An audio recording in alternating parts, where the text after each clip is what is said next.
दुश्मन मुर्तजा अली लाना, बर दुश्मन साहिब ज़मान लाना।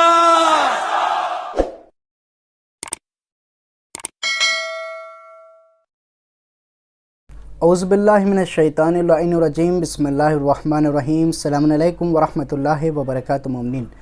मोमिनीन एक सवाल किया गया है, क्या वाटर पार्क में नामहरम के साथ नहाने का क्या हुक्म है।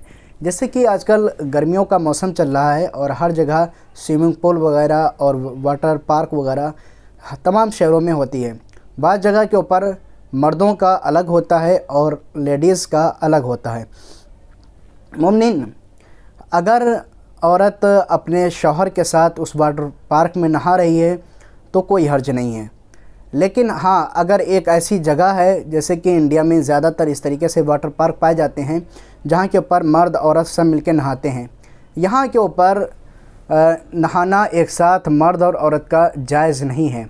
और यहाँ तक कि अगर गुनाह में मुब्तला होने का डर है कि हो सकता है कि गुनाह सरजद हो जाए, तो वहाँ के ऊपर कतन जाना हराम भी है, वहाँ के ऊपर नहीं नहा सकते। लेकिन एक वाटर पार्क इस तरीके से है कि जहाँ के ऊपर मर्द अलग नहाते हैं, औरतें अलग नहाती हैं।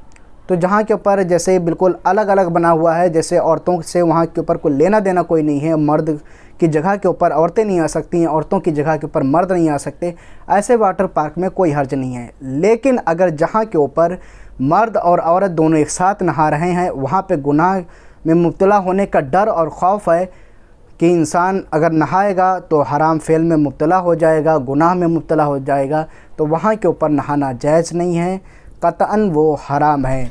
अगर आप भी अपना कोई सवाल करना चाहते हैं तो कमेंट बॉक्स में अपना सवाल कर सकते हैं। जज़ाकल्लाहु खैरल जज़ा। इल्तिमास दुआ मोमिनीन।